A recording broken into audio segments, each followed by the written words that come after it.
guys, my name is Cub. And I'm getting into this. Hi, Eric. Nice to meet you. How can I help today? So I want to ask you about what you want to do. What should I do today? What should you say?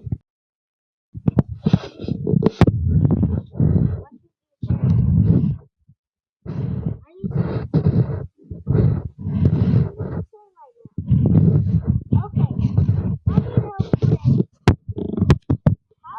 How do you divide the 1 pound to the 2? Because I cannot put it to the reason to that. Because you're trying to say it's 154. Sure thing. What's on your mind?